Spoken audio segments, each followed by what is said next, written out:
All right. So uh, people might be trickling in, but meanwhile, I would love to get started and give a little intro for Jeff. So I'm Eric Siegel, the identical twin of of Jeff Siegel, who has a very long career in the corporate world.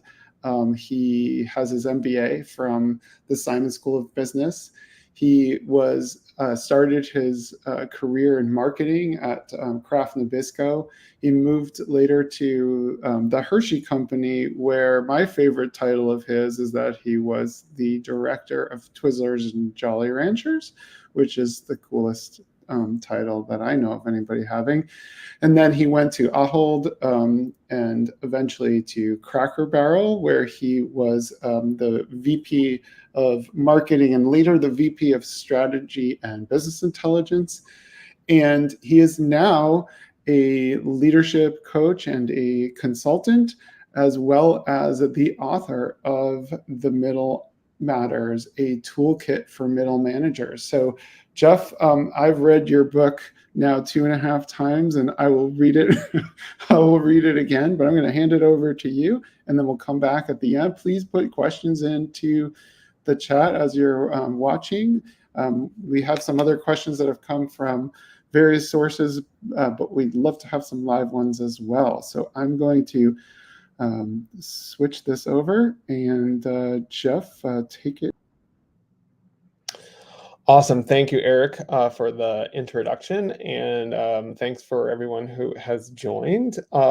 I am going to jump in and share with you a simple framework that I've shared with many, many people now about the role of middle managers. So middle managers for me are anyone who has people that report to them and people that they report to. So that's most of people for most of their career. And I have found that this simple framework that I'm going to talk about over the next couple of minutes has been really, really helpful when I've shared it with folks to really help them understand what it is that their role is.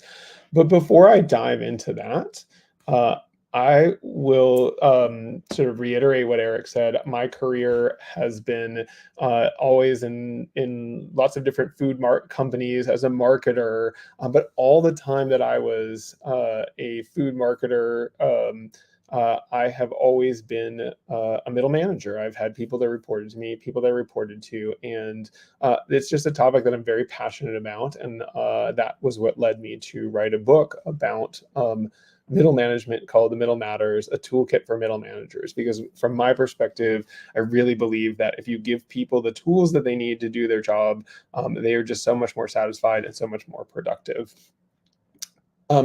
Before I dive into the content, I thought I would do a cool little exercise, and we're going to do this exercise twice. So we're going to take 30 seconds, and I will set a timer to do this. So the goal is there's a slide of numbers up on the screen that hopefully you can all see. And on that slide, there are the numbers 1 through 96. What I want you to do is find the number 1 and then 2 and then 3 and see how far you can count in the 30 seconds. So let me get a timer set up, and we're going to do this as a little bit of a fun exercise and see how people do. So hold on 1 second to get this timer set. And all right, so 30 seconds starting now. See how far you can count. Eric, I don't know if we can put some music on while we're doing that or something, but Let me see if I can handle that. Hold on.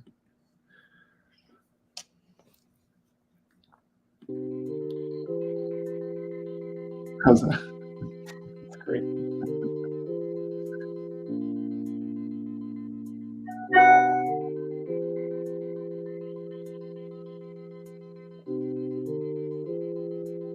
All right. The Jeopardy music. All right. Turn the music off. Yeah. And if people could, you should be able to post comments in the YouTube comments, and I would love to just have you write 2 things in your comment. Number 1, what number did you get to? And how did that exercise make you feel? And I promise we will come back to this, but go ahead while you're doing that. I wanted to share this next slide, and I'm not going to spend too much time going through every number on this slide, but I wanted to talk about why I believe middle management is so important. So the first thing is, on the left-hand side, you can see a bunch of metrics that are really about how much and how valuable the middle management layer is in terms of creating productivity and driving results. Strong middle management layers drive better ROI, they drive better productivity, and they drive down turnover. So extremely important from that perspective. On the right-hand side of this slide, you'll see that middle managers are incredibly important as a role model for the behaviors that senior leaders want to see in their organization. So, for example, a strong middle manager who has one-on-one meetings with their people their people are 3 times more likely to have one-on-one meetings with the people that report to them. This is even more so with public recognition, even more so with having a development plan. And a huge one there is 19.7 times more likely to give continuous feedback if your manager gives you continuous feedback. So middle managers are incredibly important in terms of driving productivity and driving results. And they are also incredibly important in role modeling key leadership behaviors. And yet, you see that statistic in the middle, only 22% of managers feel that their organization cares about their well-being. They feel like they're underappreciated, that they've been left to their own devices. There's a lot of frustration in that middle layer.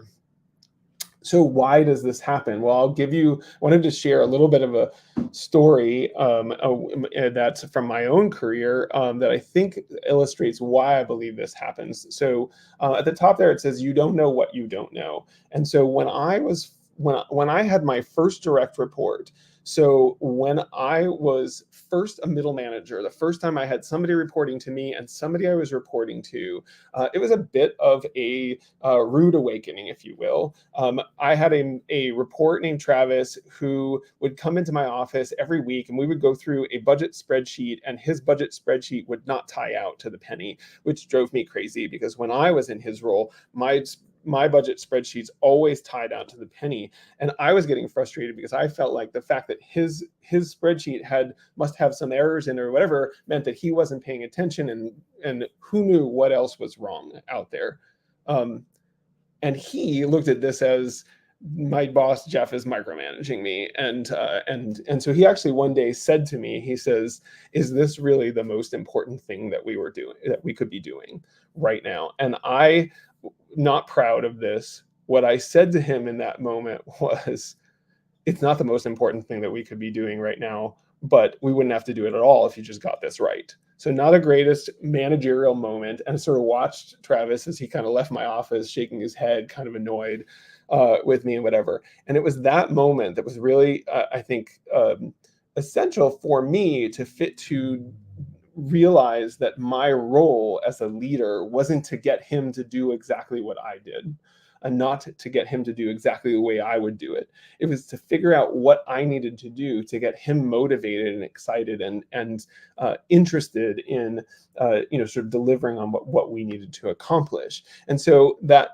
phrase up at the top there, you don't know what you don't know, is these are the things that I didn't know. And I think this is what most middle managers find, is there's a lot of things that you don't know that you just didn't realize you didn't know.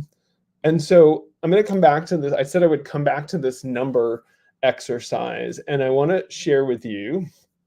Let's see if I can figure out how to do this. Is there's actually a pattern in this slide that I didn't tell you about. In other words, something that you did not know you did not know. And what the pattern is that the number 1 you can see here is up in the top quadrant on the left, and the number 2 is in the quadrant on the right, on the top right, and the 3 is in the quadrant on the bottom right, and the 4 is in the quadrant on the bottom left. And I promise you that pattern persists all the way up to the number 96. So what I'd like to do is go back to the presentation with the numbers without the circles on it. And I'd like to run the 30-second exercise again and have you see how high you can get. So let me get my timer up. And Eric, you get the music queued up, and let's start now.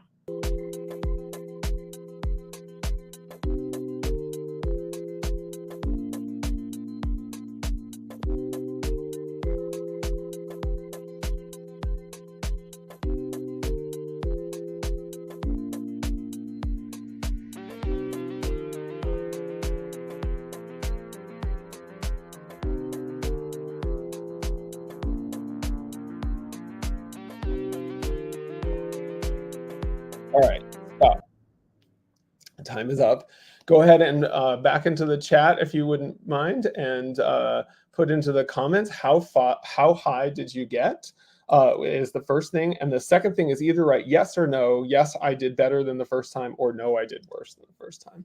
What I find is that most people do better the second time. Which is not surprising. When I tell you something that you didn't know, you usually do better. And so the reality is, if you think about that exercise, is if you did it again, you would probably even do better, because once you know, you know. And so here's the thing that I feel like is really true about being a middle manager, that once you know, you know. And I have presented this idea to many, many people over the recent months, and I have found that people find this to sort of be almost a little bit of an epiphany. And that is that we all become middle managers because we were great at doing something. We were great at doing accounting, we're great at doing marketing, we're great at doing engineering, whatever it is that we were doing, we were great, and we were a really great doer. The thing that you have to change, the mindset you have to take on in order to become a great middle manager, is to recognize that you are no longer just doer. You are now doer, leader, and influencer. And even more than that, the doer role, which is the role that's about you and your relationship with your manager, is all about building credibility. Getting to the point where your manager trusts you to do the work that you've been asked to do. Your leader role is about the relationship you have with your team. And this role is all about building capacity. How do I get more productivity by empowering my team to do the things that they need to do? And the last piece, the influencer role, has to do with the fact that as you move further and further up in the organizational hierarchy, you more and more need to influence the people that don't work for you and you don't work for, meaning your peers and other senior leaders outside of your function. And so the goal with the influencer role is all about creating commitment to your ideas. So I thought what I would do is actually illustrate each of these roles, doer, leader, and influencer, with a story from my own career. So let me start with the doer story. And again, the role of the doer is to build credibility. And so I have this story that I share in my book, and I've been sharing with people for probably 5 years now, whatever. It's called Sometimes You Go to Chicago. So the background of this story is this: I had just started at a new company. In this case, it was Cracker Barrel, and I was the VP of marketing. And there seemed to be, when I looked at the research we had about our guests and our consumers, there seemed to be some missing pieces of research. Specifically, we were missing something called a segmentation. And I won't go into the details of what a segmentation is, but it's an important piece of research that you really need in order to do great marketing. And so I went to the CEO of Cracker Barrel and I said, hey, we don't have a segmentation.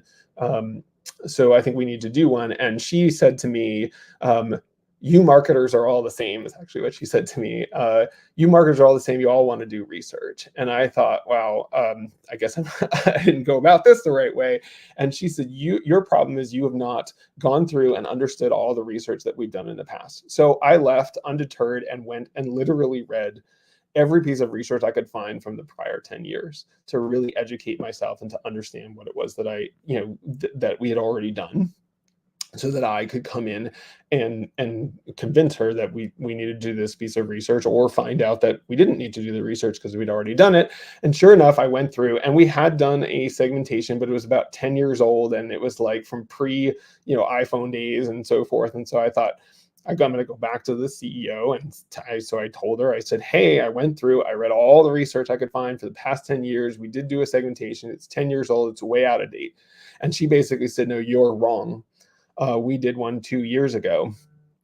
And my reaction to that was, oh, great. Now what do I do? And she says, and she actually said to me, she's like, you need to go to Chicago in order to talk to the vendor that did this research, and they will explain to you what they did.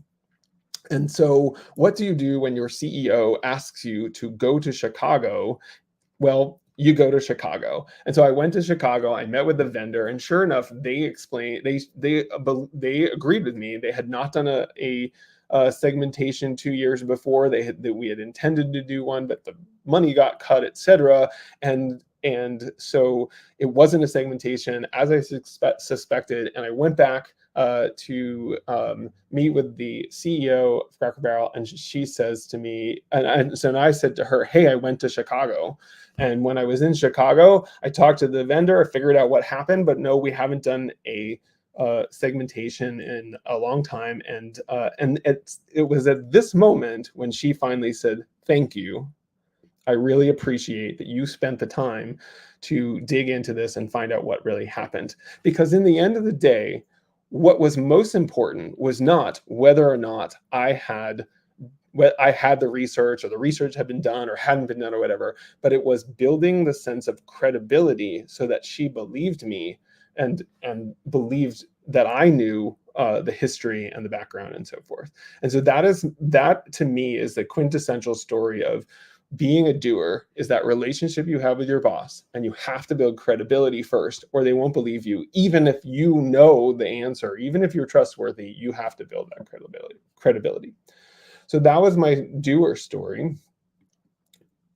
The next story I wanted to share with you was a leader story. So leaders, as I mentioned before, are all about, that role is all about building capacity. And the story I have here is called The Long Vacation.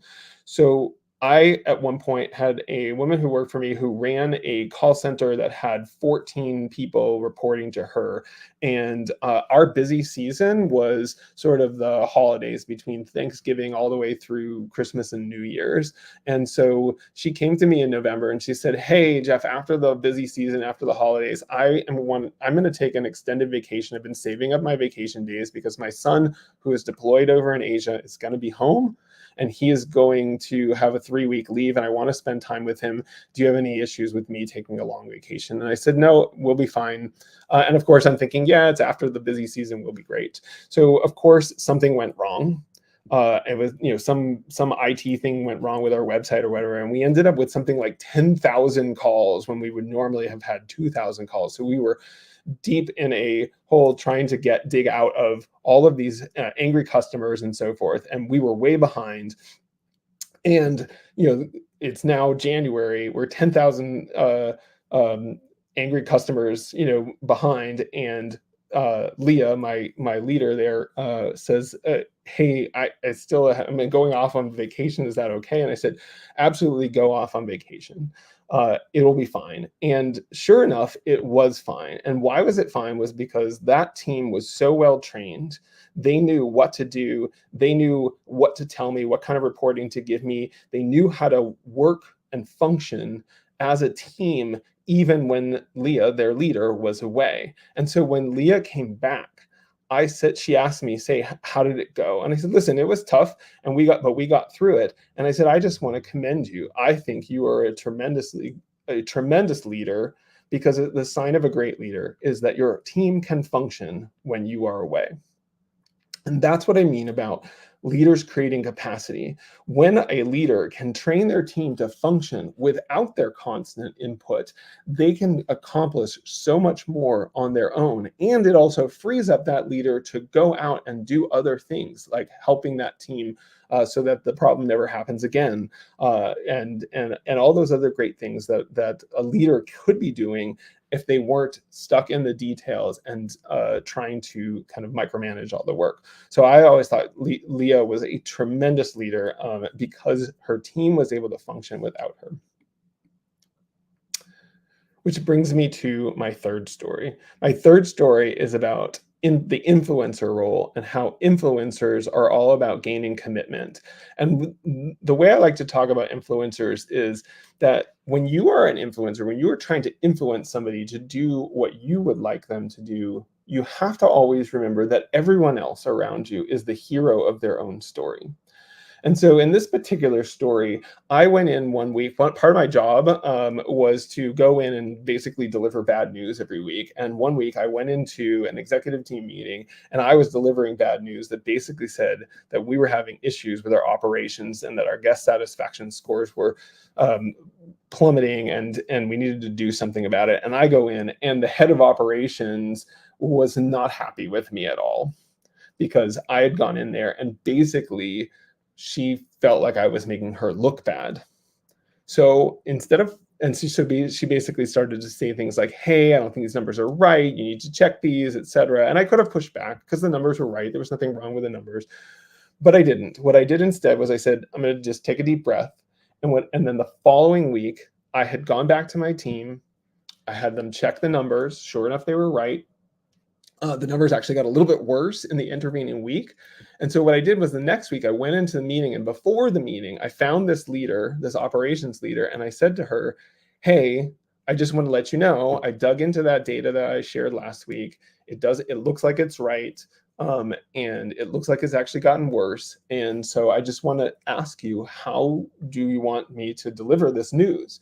And when I did that, she basically said, yeah, it's fine. I was hoping there was something wrong with the data, but I get it. If that's what's going on, we just need to be honest about it. And so go ahead, bring it up, and we'll have a conversation about where we go next. She was the hero of her story, and my role was I either was going to support her like I did in that second meeting, so I was a supporting character in her story, or in the first meeting, I was the villain. I was making her look bad and so forth. And so when you think about this influencer role, if I want to get commitment from somebody, I have to always be thinking about, how are they experiencing the situation? How is what I'm seeing going to make them feel, might make them look, and then get them on board by acting accordingly. And so in that particular situation, it was just giving her a chance to absorb the information and have a role in discussing how we were going to share the information. Made her feel so much better, allowed me to do my job. So those are my three stories about being a doer, leader, and influencer. Again, the doer role is all about, how do you build that credibility? Sometimes you have to go to Chicago in order to build that credibility. The leader story is all about creating capacity. How do you make sure that your team is able to function at a higher level, even when you're not there? And the influencer role is all about gaining commitment, recognizing that everyone else is the hero of their own story, and making sure that they have a chance to sort of weigh in and feel like they are being treated fairly, and that they are not being made to look bad, and all those kinds of things. So that was really those three things were the three pieces that I wanted to share with you all. And to illustrate this diagram, what I'm going to do now is actually pass it over to Eric to see what questions folks have. And I will just say, Eric, as I'm looking here, it does seem like people got to, at least the people who commented got to a higher number. And I think and the other thing that's interesting is a lot of the people's notes, in terms of how they felt when they first saw it. A lot of times what I hear is anxiety. I see confused. I see a bit scrambled. That's how people feel when they first become a middle manager. They feel confused. They don't know how to do the role because there's things that somebody didn't bother to tell them, things that they didn't know they didn't know. So Eric, I will pass it over to you. And if people have thoughts, questions, we've got some questions that people have shared with us in the past, but would love to hear questions that other folks have. So I'm going to start with some of those questions, and hopefully we'll get some questions from the audience in the meantime. But we have plenty of these questions that you've heard from various things, and a couple I'm going to throw in there that are my own. And thanks for sharing the framework, Jeff. That was, as I said, I think I mentioned before, I've read your book a couple times, so it always is helpful. So actually, I'm going to skip my question because we have a question from Kim who says, Jeff, is middle manager training offered in organizations today? So, it's a great question, Kim. And here's what I'm finding is as I talk to HR leaders about middle management training, what I often hear is that the answer is no, or at least not exactly. What there is a lot of in organizations today is a focus on what I'll call compliance training. This is, make whatever the harassment training, all that stuff that's really important to really make sure that the organization doesn't get into legal issues and that people are treating each other in an appropriate way and so forth. What seems to be missing is this training about how to do the role and how to do these multiple roles that a person in a middle management role has to do. And the reason why actually is sort of interesting is in most organizations, large organizations at least, there are just so many middle leaders that the organizations feel like they can't afford to train these people because there's so many of them. So what they tend to do is they train what they call often call high potential folks, or they wait until people are at a much higher level and then they train them to to do some of these things. And at that point, in many cases, it can be remedial because people have actually gotten into some bad habits of trying to, sort of do some of the things that I was trying to do. When in that story I shared about my first direct report, where you're trying to basically do through others, you're trying to get them to basically be an extension of you, and instead of tapping into their brilliance and smarts and their brains and so forth. So Kim follows up. If they don't have it, why should organizations focus on middle managers now, and what behaviors will change because of it? In other words, what change will upper leadership see as a result of investing into this middle level? Yeah, I mean, I think first of all, that's a great question, and I think the real challenge that we run into with untrained middle leaders is that it really crunches the amount of productivity that can happen. You often see the symptoms you can often see of untrained middle layers is the middle leaders feel like they have to be involved in every decision. There are a lot of meetings going on to make decisions, that there are multiple iterations of the same work because, actually, I used to see this all the time. Like, by the time something got to me as the VP, multiple layers had basically had their, the junior folks underneath them redo the work over and over again. And so decisions weren't getting made, which also meant that there was a constant sort of chaos of firefighting of how do we get on top of the whatever issue is coming up ahead of time. It just wasn't happening because every decision was sort of getting drawn out to the last minute, and then everything was starting to be done at the last minute. So to answer Kim's question is, I believe that what people will see when middle managers are trained is that you will start to see that sense of constant chaos of everything being done at the last minute will start to go away. But at the same time, as you're not seeing that chaos, you'll actually see productivity improve. More work is getting done, because fundamentally the problem that's happening in these organizations is that the senior leaders don't trust their middle managers to make the right decisions. And so if you can get the senior leaders to trust the middle managers to make the right decisions, then they don't have to be involved in as many decisions, and more gets done. It's a bit of a leap of faith, though. You have to be willing to let those middle leaders, occasionally make some mistakes.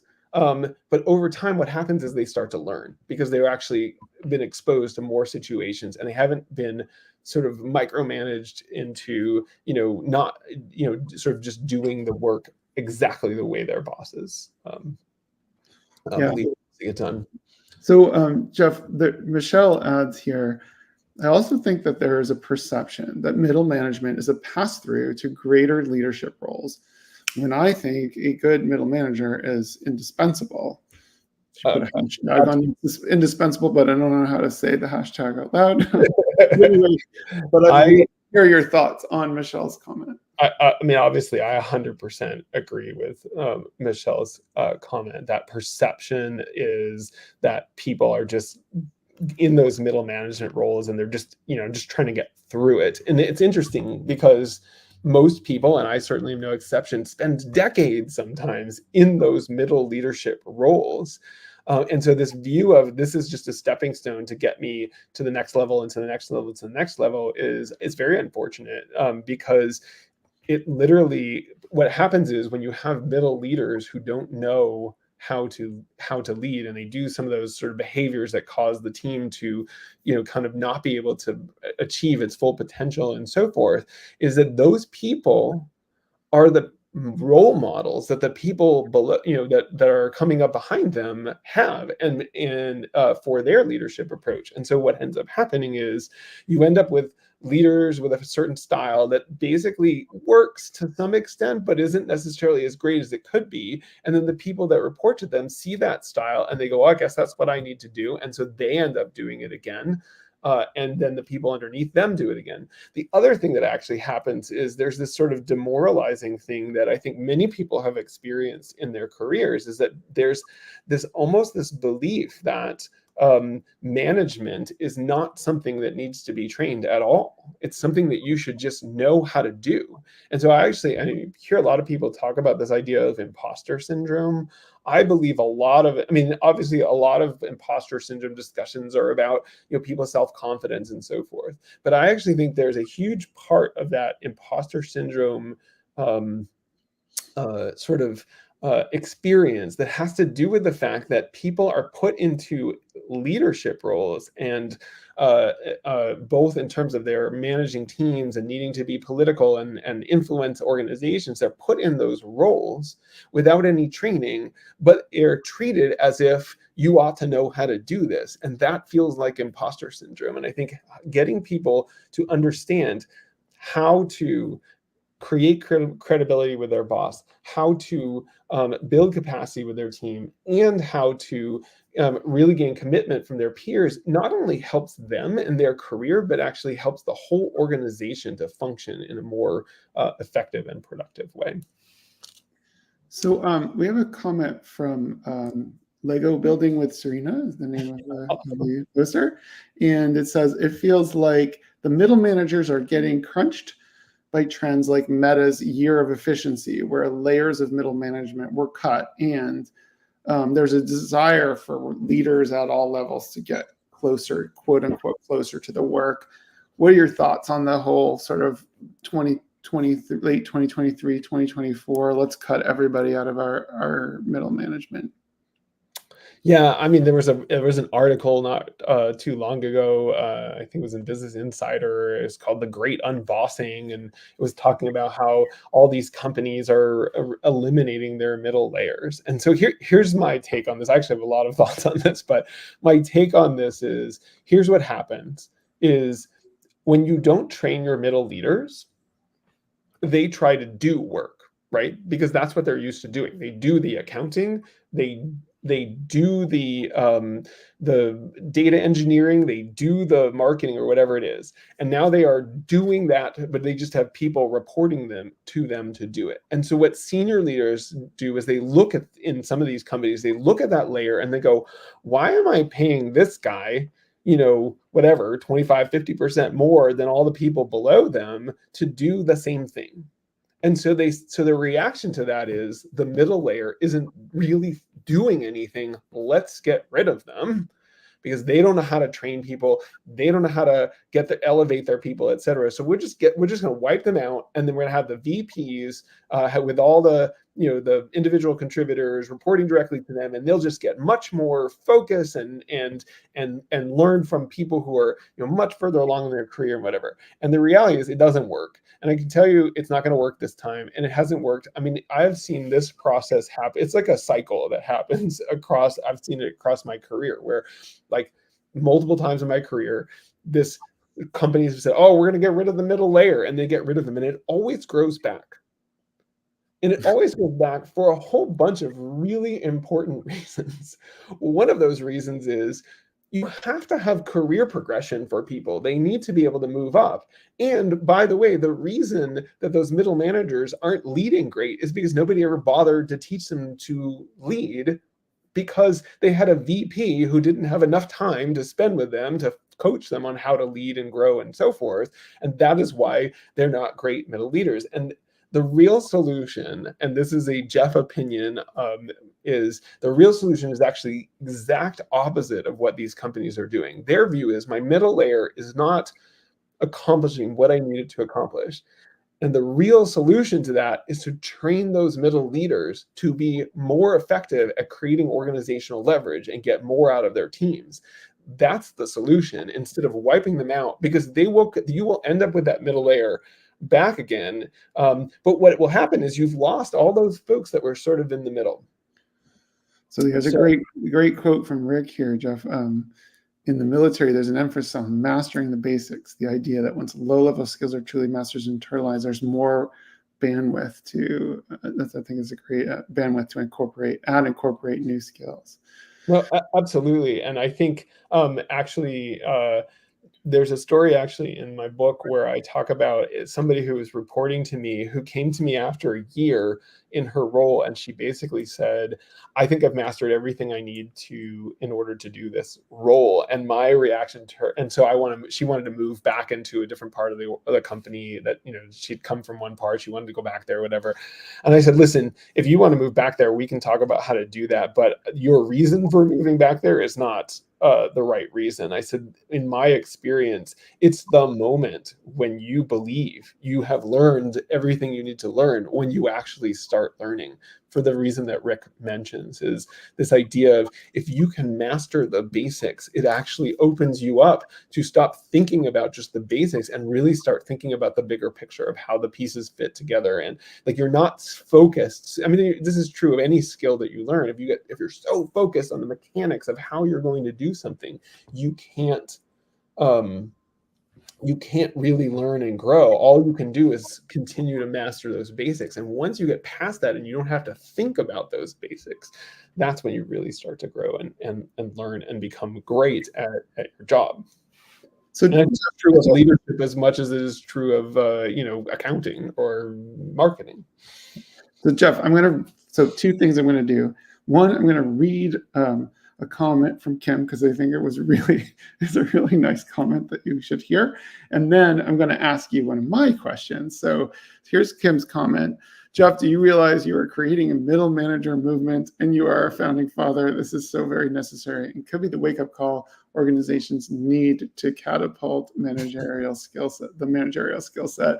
So thanks, Kim, for that. So I'm going to actually shift the conversation a little bit, because you can get a little bit more into maybe some of the detail stuff, which is, one of the questions that I have on the list here is, what are the most common challenges you hear about from middle managers? And actually, I think I'm going to skip over that question and go into a detail of that question. Is a lot of people, I think, as doers, feel like their boss is micromanaging them. And we've talked about this a few times, but I'd love to get you on that topic of, what do you do when you feel like you're being middle managed?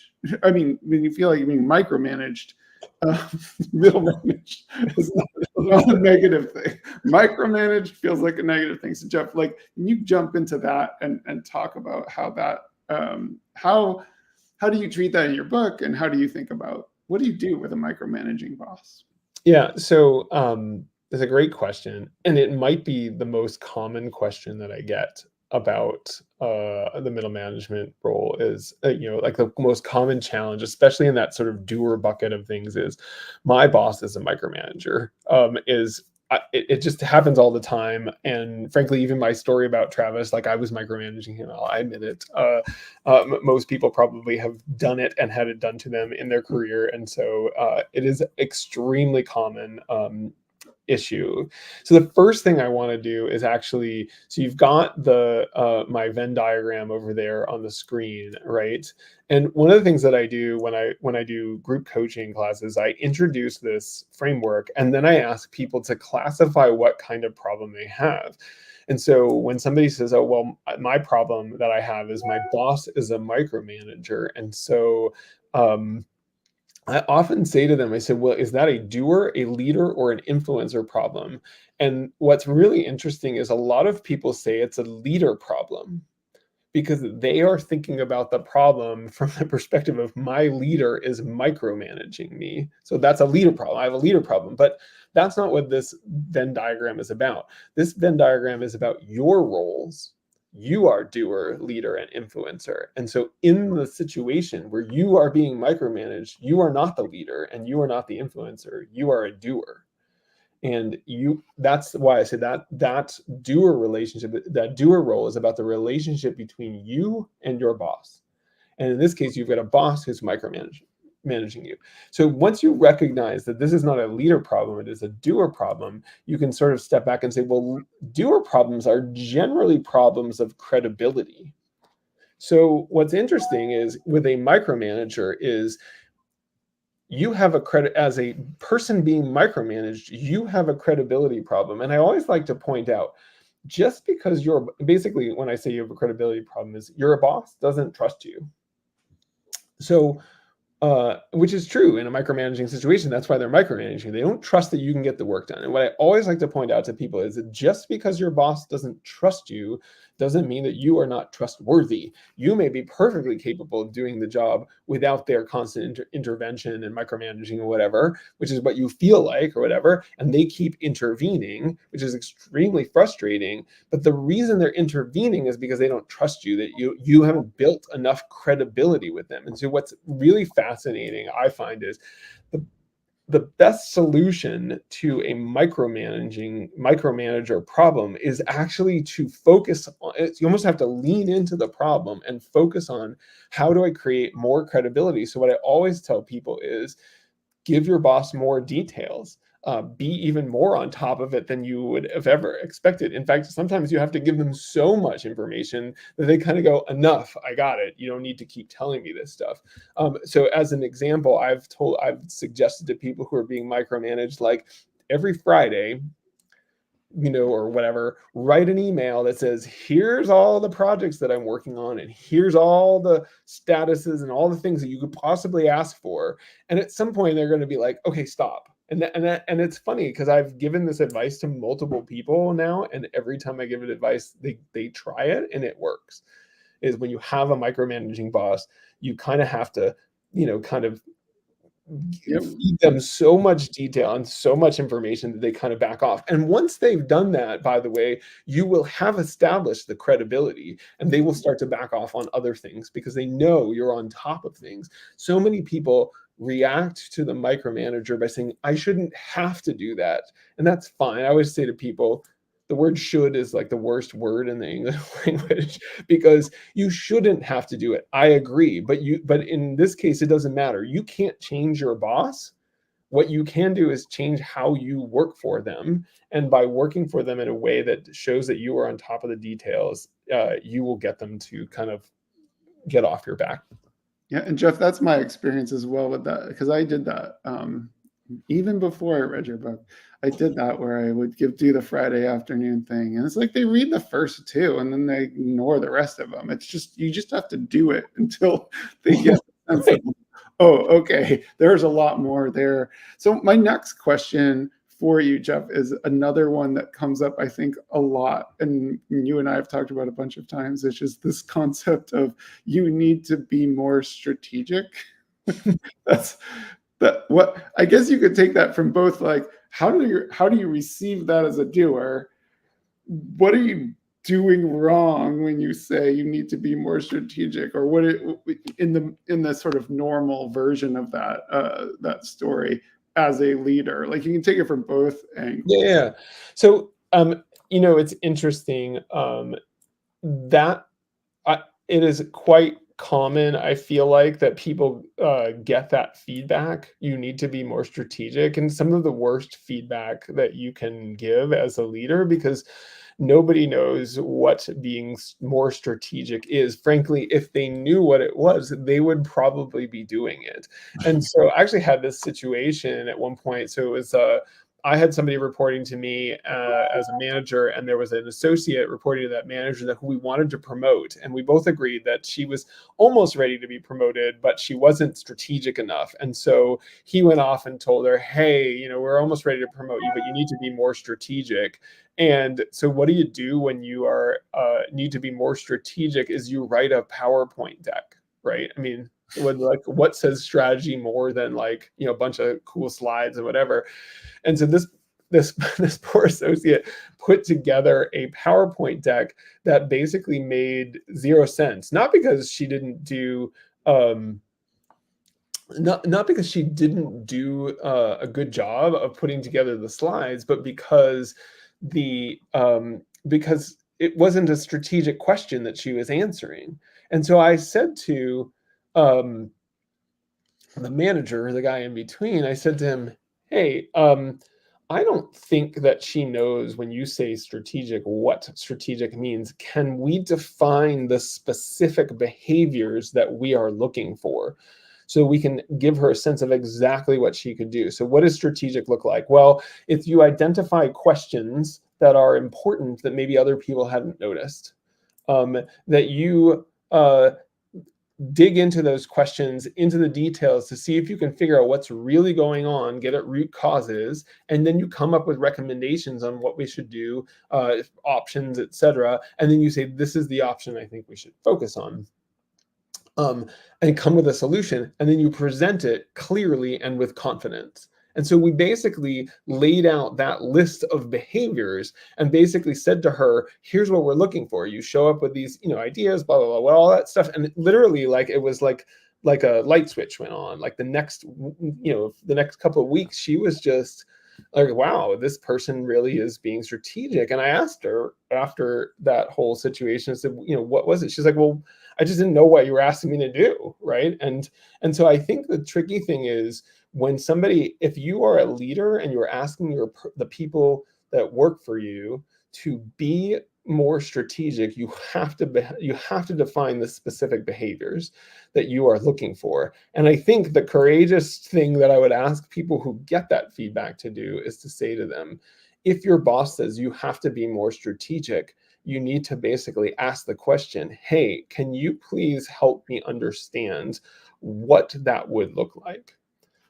Which, you know, isn't easy with every boss, but I think if you are able to do that with your boss and so forth, asking that question and say, help me understand specifically, what does that look like? If I were being more strategic, I would do what, you know, and what, you know, in order to really understand, because if you can't define the behaviors you're expecting people to do, they won't do them. So Jeff, Michelle adds a comment here, going back to the micromanager piece. Says, in part, I disagree. This is about the micromanagers. Yeah. There can be other factors at play. I think micromanagers don't necessarily want to leave aside what they are good at or think they are good at, and also want things only their way. Lots of petty tyrants in middle management creating make-work projects. What is your thoughts on in response? I mean, so first of all, I think I'm in complete agreement that the part of the problem for folks that are acting as micromanagers is they do not want to leave us. They can't let go. They do not want to let go of being like, literally their identity is tied up in, I am a great, I don't know, whatever budget person. When I didn't want to let go of the budget has to be ticked and tied down to the penny. I did not want to let that go. That was why I was micromanaging. I couldn't move past that. And so again, though, I still think that the answer is, and I know this is always frustrating to people, is you have to sort of lean into what it is that you're being asked to do, like do it at the level of detail that they want. There's actually a really great story about this in the 7 Habits, Stephen Covey's book, The 7 Habits of Highly Effective People, where he talks about this leader this CEO, I think it was, who was just a micromanager to the nth degree, and there's a leader underneath him, and that leader underneath him actually everybody underneath him is like, oh my gosh, this guy is a tyrant. He's constantly asking us to do all these things and it's crazy and whatever. And there's one guy who basically is like, I'm just going to do everything he asks the way he asks for it. And eventually what happens is that the CEO says of that one guy, he's like, I love having, whatever, we'll call him Joe. I love having Joe on the team. He gets it. Because the guy finally was like, finally, there's somebody on my team that I can give this to and I know it will get done the right way. And this guy ends up having so much more power, influence, and importance in the organization because he leaned into doing it. I'm not saying, by the way, that is not super frustrating, or that, sometimes maybe the best way to deal with these sort of petty tyrant leaders or whatever is to just leave. I mean, you can do that. I'm just saying if you want to figure out how to solve the problem, the way to solve it is actually sort of the counterintuitive thing, which is to lean into it and stop fighting the fact that they are, trying to overmanage you, and just, feed them what they want until they sort of go back off. I don't know. And maybe you do that while you're looking for the next job or something. Exactly. We're coming towards the end of the hour, and this is fantastic to hear you talk. And as I said, I always enjoy talking about these things. But I've actually read your book a couple times as you've been writing it. And before the end of the hour, it'd be great to maybe switch over to the slide that you have showing different ways to get in touch with you and or next steps. Obviously, buy the book if you're interested in learning more and hearing more about stories. It's not just sometimes you go to Chicago. Obviously, there's lots of other stuff in there. If you buy the book and you like it, or even if you don't, but we prefer if you like it, leave a review. It's probably one of the nicest things you can do for an author is leave a review on Amazon. Obviously, spread the word. If you like the book, tell people, tell more people about it. And then introduce Jeff to your HR team, or if you are an HR person, reach out. Jeff and I have a podcast as well, and Jeff has called Twinning Strategy. It's not on this topic, but feel free to watch that. And Jeff also has a newsletter, which some of you may already be subscribed to on LinkedIn. Jeff, go ahead. You want to jump in on this? Yeah, no, I was just going to say, I've got up here a QR code for the book. If you're interested, I'd love to get this book in as many hands as possible, as Eric said. Great feedback on the book so far, so please check it out if you're interested. The second thing is, Eric mentioned my newsletter. Actually, right now I just launched this morning a Middle Management Matters survey. So if you want to participate in the survey, and then at the end of the survey there's a link for my newsletter if you're interested, if you haven't been following that. And then the last thing is, you've got the survey in the book. And the last thing is just if you're interested in contacting me about offerings that I can do, either coming to or doing lunch and learns or workshops, or my favorite engagements are assessing a team, coming up with a workshop that's really designed for that team, and then coaching that team after the fact. So I put those up there, just 3 different QR codes if you're interested in any of those things. I think there's a way to, for some reason I can't get it. Oh, guys, guess it's because it's an overlay. I can't seem to get it to. There we go. We'll do it this way. So I'm going to switch it to us being a little smaller in case somebody wants to scan those. So we have a couple more minutes till the end of the hour. Happy to take any last minute questions. Meanwhile, Jeff, I have a question for you, one more question for you to address, which is, do you see your tools not only helping people to advance, but do you also see the tools in the Middle Matters and that you're discussing? Do you see them helping to reduce burnout, at least limiting the effects of what you and I have? And I forget who it was who coined this phrase, the corporate PTSD phrase, but like, how do you use it to limit that corporate PTSD concept? Yeah, I mean, I think, there was, as I was writing the book, I, went back and forth on titles and so forth, as I think, I guess, one does when you're writing a book. And the word toolkit was just really important, to have in the title. So the subtitle, a toolkit for middle managers, it's not just that the book is designed to be a bunch of tools. The book is designed to give people a toolkit that basically says, hey, regardless of what situation you are in, here's a bunch of tools that you have. So you get to decide whether you need a screwdriver or a hammer for this particular situation.